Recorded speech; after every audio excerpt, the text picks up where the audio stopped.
작년에 일본인 여성이 그동안의 행동에 대해서 사죄한다며 반성문을 쓰고 있는데요. 한국인들에 대해서 못살게 굴었던 점도 인정했고 그동안 자신의 생각이 잘못되었음에도 인정하지 않고 주변에 나쁜 영향을 끼친 것들에 대해서 사죄드린다고 하네요. 일본의 극우 성향을 가진 부모들과 그리고 그 자녀들이 얼마나 큰 갈등을 가지고 있는지도 이야기하며 결국 딸에게 사과까지 했다고 하는데요. 이 여성이 어떻게 정신을 차리게 된 것인지 지금부터 사연 만나보시죠. 한국을 사랑하는 딸 덕분에 저의 무지함에서 깨우치는 경험을 했습니다. 특히 제일 한국인에 대한 반대 활동으로 악명 높은 단체 제특회에서 활동했던 모든 생활을 정리했습니다. 그간의 반성으로 저는 앞으로 제일 한국인들에 대한 관심을 가지겠다고 약속하겠습니다. 저는 어린 시절부터 일본 최대 극우 성향 단체인 일본회의에서 활동하시는 아버지의 영향을 많이 받았습니다. 지역에서 잘 나가는 유지이자 사업가 중 한 명이셨던 저희 아버지는 상당한 극우 성향 보유자셨습니다. 그리고 2차 세계대전의 아픔을 겪고 그 뒤로 일본의 엄청난 성장을 경험한 저희 부모님 세대에서는 일본 민족은 세상에서 가장 우월하다는 생각을 가지고 있죠. 전반적으로 그렇고 실제 지금 70세, 80세 이상의 저희 부모님 세대들과 대화하다 보면 아직도 그 잔상이 깊게 뿌리 잡혀 있다는 생각을 할 수밖에 없습니다. 그런데 지역 유지에 유난히 더 극우 성향을 가졌던 아버지 아래서 교육을 받은 저는 당연히 우익적인 성향을 가질 수밖에 없었습니다. 솔직히 아버지가 일본만이 우월하고 세계의 으뜸이라고 이야기하는 것까지도 동의하는 것은 아니었지만 저는 성장 과정을 겪으면서 제일 한국인들이 사업을 펼치고 그리고 그들의 사업이 저희 아버지가 사업을 하시는 것과 겹쳐 경쟁을 하기도 하고 심지어 당시 매우 중요하던 사업 중 하나인 쌀 도매권을 가지고 있는 제일 한국인들에게 아버지는 이런 게 과연 말이 되는 것이냐며 화를 내기도 하셨습니다.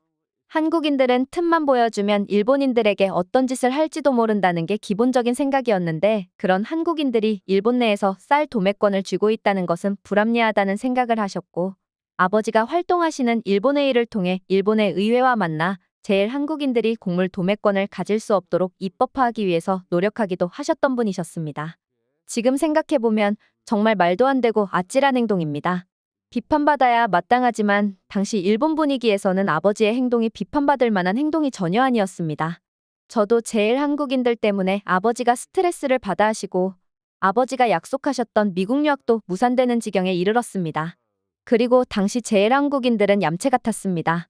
그들은 자신들의 불리한 입법이 진행될 것 같은 움직임을 보이자 일본으로 아예 귀화를 해버리는 등 자신들이 유리한 쪽으로 흐름을 바꾸어 버리기도 했습니다.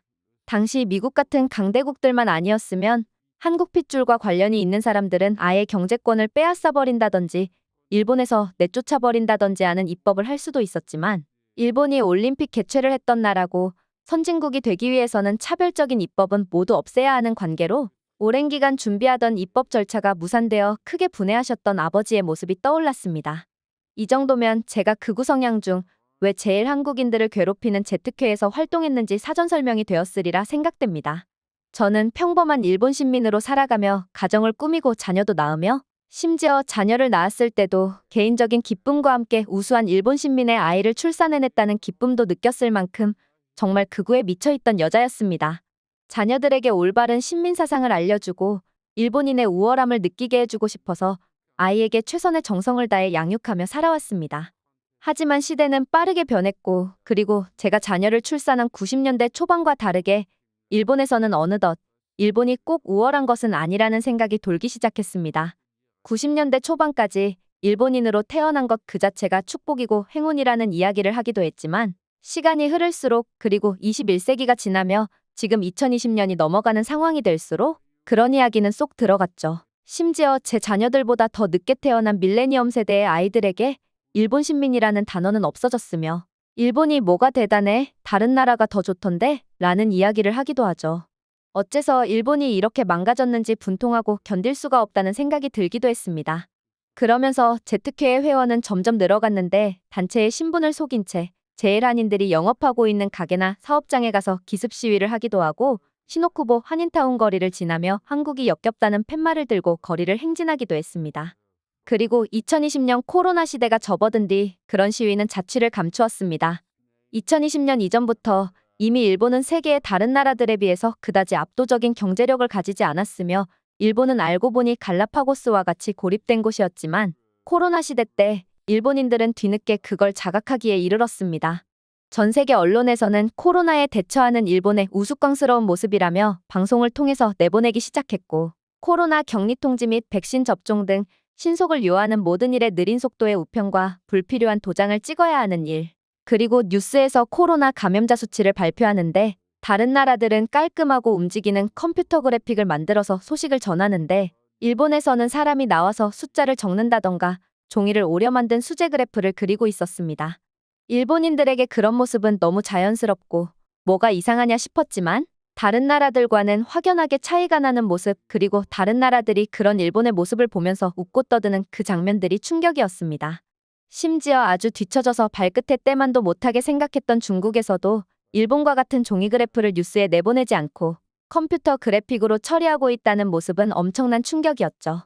그리고 일본보다 모든 게 뒤처져 있는 것이라고 생각했던 한국은 중국과는 비교할 수 없을 만큼 좋은 퀄리티의 컴퓨터 그래픽을 방송으로 내보내고 있었습니다. 사실 은연중에 일본이 다른 나라들에게 점점 따라잡히고 있고 일본이 다른 나라들보다 못하는 게 꽤 많아지고 있다는 불안한 마음이 계속 있어 왔는데 코로나 시기 그 모든 것이 터져버렸습니다. 하지만 사람은 간사합니다. 자신이 믿던 게 아니라는 사실을 알게 되면 바로 인정하는 게 아니라 오히려 부정을 하고 더 방어적으로 바뀌기 마련입니다. 그 뒤 천천히 시간이 주어지면 점점 현실을 깨닫고 빠져나갈 수는 있지만 인간의 그런 기본적인 심리 때문에 처음에는 이런 극우 성향의 단체들의 가입 건수가 더 늘어나고 코로나 기간 불법적인 모임도 많이 가졌습니다. 그 모임에서는 다른 나라에서 일본을 어떻게 평가하는지, 특히 한국에서 일본을 부정적으로 평가할 때 어떻게 평가를 하는지 알게 되기도 했는데 한국에 대해서 알아야 대응을 할 수 있지 않겠냐는 전략에서였습니다. 하지만 한국에 대한 자료를 조사하며 서로 공유할 때마다 이 모임의 취지와 방향이 올바른 것인가에 대한 회의감이 들었습니다. 그러나 한국 사람들은 이미 일본을 만만한 나라라고 생각하고 있고 돈 쓰러 놀러 가는 나라, 곧 한국에 따라잡힐 나라라는 생각을 가지고 있다는 것을 알게 되었습니다. 심지어 꽤나 많은 통계치와 수치에서 일본은 한국에게 뒤따라잡혀버린 분야도 너무나 많았다는 사실, 충분히 분노할 만한 일이었습니다. 하지만 시간이 지나고 그 모임을 계속할수록 회의감이 들었습니다. 해외에서 나오는 객관적인 지표들은 일본이 옛날만큼 강하지 않다는 것을 나타내고 있었거든요. 크게 보면 코로나 시기, 그리고 그게 끝나고 나서 일본 거리에서 더 이상 혐한 시위나 혐중 시위 등 극우 성향의 시위가 급격하게 감소하게 만든 이유가 코로나 시기를 겪으며 일본이 세계의 조롱거리가 되었고 그것을 부끄럽게 생각해서 더 이상의 극우 활동이 무슨 의미가 있겠냐 깨달은 사람이 많았기 때문입니다. 그리고 몇 년이 지난 지금 대형 서점에서 혐한 서적 코너를 없애버린 서점이 대부분이라는 사실은 이제 극우는 재미있는 먹거리가 아니라는 사실이죠. 그리고 극우 활동을 하던 제 또래의 장년층들은 사회적인 문제뿐만 아니라 집안에서도 자녀들과 갈등을 겪어왔고 그것도 꽤나 큰 몫을 했습니다. 당연하겠지만 제 두 딸아이도 모두 한국을 좋아합니다. 제가 어릴 때부터 한국은 일본이 근대화를 시켜주었기 때문에 그나마 경제 발전을 하고 너희들이 좋아하는 음악 산업과 콘텐츠 산업도 발전한 거라며 한국을 좋아하기보다는 일본의 위대함을 먼저 알아야 한다고 강조하기는 했지만 하나같이 제 자녀들 세대에서는 그런 말이 통하지 않는다는 걸로 모든 극우 성향의 부모들은 고민이 깊습니다. 심지어 첫째 딸은 한국어를 공부해서 한국에 유학을 간 뒤 한국으로 취직까지 해버리는 행동을 해버렸죠. 오히려 한국을 나쁘게 말하고 한국어를 배우지 말라고 억누르다 보니 그 사춘기 시절 반항심에 심한 갈등도 있었고 성인이 된 후에는 제 이야기를 잘 듣지 않는 지경까지 도달했거든요. 지금에서야 나쁜 극우가 가정의 평화를 깨뜨릴 수 있다는 것을 알고 매일같이 반성하는 마음이 들지만 당시에는 저도 물러나지 않고 강대강으로 맞부딪혔던 과거가 있습니다. 코로나 시기를 지나며 첫째 딸은 3년간 일본으로 돌아오지 않았습니다. 그리고 저는 극우 활동이 잘못되었다는 것을 알고 이제는 세상 물정을 알게 되었다며 첫째 딸에게 엄마가 잘못했다며 먼저 미안하다는 말을 했습니다. 제가 첫째 딸에게 이런 말을 하기까지에는 또 둘째 딸의 영향이 컸습니다. 옆에서 꾸준히 극우들의 생각이 왜 틀렸는지 옆에서 말해주기도 했고 한국에 대해서 잘못 알고 있는 것들을 교정해주기도 했습니다. 코로나 시기 직장을 잃은 둘째 딸의 노력 덕분에 제가 더 빨리 현실을 자각하게 된 것 같았습니다. 그리고 편견 없이 한국이라는 나라를 접해보니 저의 모든 행동들과 모든 생각들이 부끄러워지기까지 했습니다.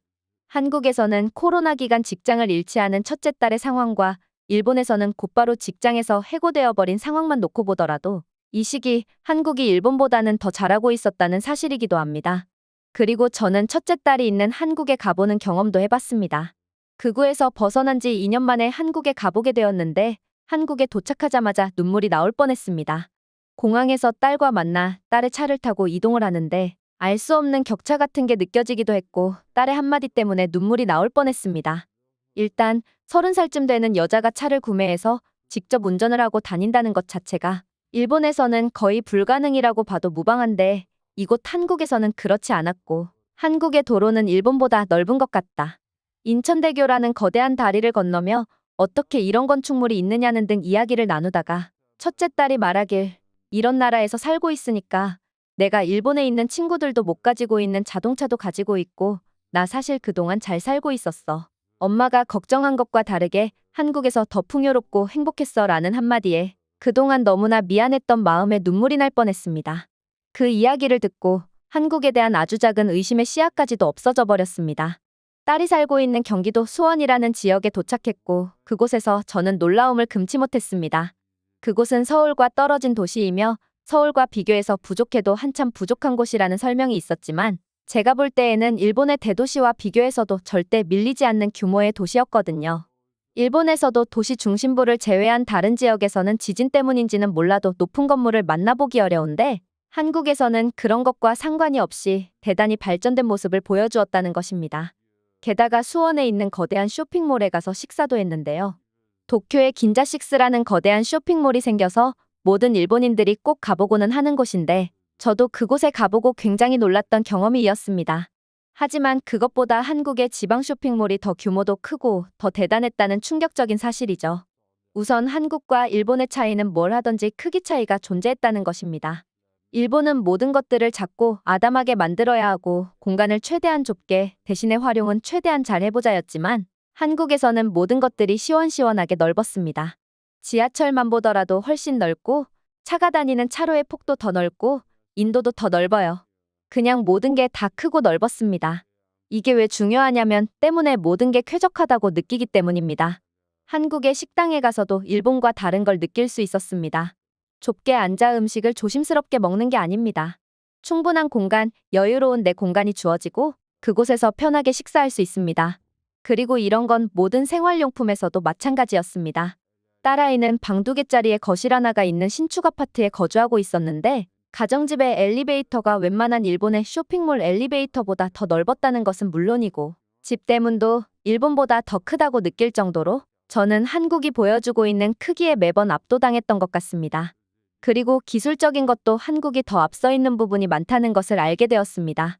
복잡한 반도체니 AI인지 그런 것은 제가 전혀 알지 못하니 그런 점을 이야기하는 것은 아니고요. 실제 생활하면서 주부로서 겪을 수 있는 기술력에서 큰 차이를 느꼈습니다. 딸아이는 자신의 집에서 단 한 개의 일본 제품도 사용하지 않고 있었습니다. 모든 것이 한국 제품이고 모든 가전제품들마저도 익숙한 일본 제품이 아닌 한국 제품들이었습니다. 제가 3주간 머물며 모든 한국의 가전제품들을 다 사용해봤는데 어째서 일본 기업의 훌륭한 가전제품들이 세계에 수출되지 않고 있을까 고민하던 그의 답을 찾을 수도 있었습니다. 전 세계에서 인기 있는 가전제품 브랜드는 한국 브랜드들이 다 가지고 있죠. 과연 그럴만했습니다. 일본의 작고 아담한 사이즈의 가전과 아담한 사이즈의 가구들은 몸집이 작은 일본인들에게나 맞았던 것이고 직관적으로 동작하는 한국의 가전제품들과 달리 버튼을 하나 또는 2번 더 누르며 최종 동작 버튼을 확인까지 눌러야 하는 뭔가 복잡하고 단순하지 않은 일본 제품들이 당연히 한국에서는 통할 리 없고 더 나아가 세계에서도 통할 리가 없었겠구나라는 생각이 머릿속을 스치기도 했습니다. 극우단체에서 활동하던 시절 일본 제품이 한국 제품에게 밀리는 현상을 보고 일본인들은 일본 제품이 당연히 비싸니까 가난한 다른 나라 사람들은 대안으로 한국 제품을 쓴다며 교육을 받았었는데 그 소리가 얼마나 허무맹랑한 소리였는지 또 한 번 내 스스로를 반성할 수밖에 없었습니다. 정보를 찾아보니 일본에서의 한국 가전제품에 대한 시장 점유율은 냉장고에서 6.4%, 세탁기에서는 2.7%로 매우 낮은 편으로 조사되었다고 했습니다. 예전 같았으면 이 수치만 보고 넘어갔겠지만 저는 그 아래 있는 기사들을 더 읽어봤습니다. 한국 제품들은 품질과 기술적 우수성을 인정받고 있다며 가격이 더 비싸더라도 일부 소비자들 사이에서는 선호도가 높다는 내용의 기사도 접하게 되었죠. 저는 이 기사를 보고 부끄럽다는 생각을 했습니다. 정말 객관적으로 바라보건대 한국 제품들이 더 좋았습니다. 조금 좋은 정도를 넘어서 더 편리하고 더 성능도 좋고 더 튼튼합니다. 하지만 일본인들은 그런 우수한 성능의 한국 제품을 인정하지 않습니다. 그래서 이렇게 말도 안 되는 일본 내 한국 제품들의 점유율을 보이고 있다는 사실이죠. 이걸 보면서 아직 극우 성향은 일본 내 뿌리 깊게 박혀 있다는 생각을 했습니다. 극우 활동을 하지 않는 일본인들도 막상 돈을 써야 하는 입장이 되어보면 그때는 한국 제품을 피한다는 것이죠. 오직 현명한 소수의 소비자들만 조금 더 비싼 돈을 주고 한국 제품을 사고 일본 제품들보다 더 수명도 길고 성능도 좋은 한국 제품을 쓴다는 사실입니다. 막상 마트에서 한국 가전을 구매할 정도로 생각이 트여 있는 사람이 적다는 사실은 또 놀랄 수밖에 없었습니다. 그리고 저는 첫째 딸과 3주간 한국에서 같이 지냈고 일본으로 돌아가는 길 한국이 이렇게 놀라운 곳인지 몰랐으며 절대로 앞으로는 한국을 이유 없이 욕하거나 근거 없는 이유로 비난하지 않겠다고 약속했습니다. 그리고 내가 이렇게 다른 나라 땅에서 잘 적응하고 훌륭하게 사회생활을 하고 있는 게 자랑스럽다는 이야기도 해주며 한국에서의 체류를 마치게 되었습니다. 일본으로 돌아와서 첫째 딸과 갈등이 해소되었다는 생각에 일주일에 한두 번씩 꼭 통화를 하는 사이좋은 모녀가 되기도 했습니다. 저는 사죄할 것이 많습니다. 잘못된 사상을 가진 재특회에서 활동하며 그간 많은 제1한국인들에게 피해를 끼친 점, 그리고 잘못된 사상을 집안에까지 들여와 첫째 딸에게 큰 상처를 주었고 몇 년간 모녀의 정을 나누지 못했던 점, 일본 안에 갇혀 넓은 세상을 보지 못해 좁은 시야 속에 갇혀 살았고 그것을 주변에 강요했던 것들입니다. 조금이라도 이런 점을 만회하기 위해서 한국산 가전제품을 한두 개씩 구매도 해볼 생각이고 주변에 비난이 있더라도 한국 것이 좋으면 좋다고 말하고 다니려고 합니다. 이제는 극우단체와 반대되는 행동을 하는 선한 단체에 가입해서 좋은 활동도 이어나가려고 가입 신청서도 제출했습니다. 그리고 과거 재특회에서의 활동에 대한 반성, 그리고 어떻게 변화되었는지 새로운 반극우 단체에 가입하기 위해 제 이야기를 글로 써서 제출했습니다. 그리고 지금 적은 글이 바로 이 글입니다. 하루라도 빨리 현실을 깨닫고 똑바로 세상을 보아야 합니다. 더 늦을수록 자신의 부끄러움만 커지는 법입니다. 오늘의 영상은 여기까지입니다. 그리고 지금 화면에 나오는 영상을 아직 시청하지 않으셨다면 지금 바로 시청해보세요. 재미있는 다음 사연이 기다리고 있습니다. 감사합니다.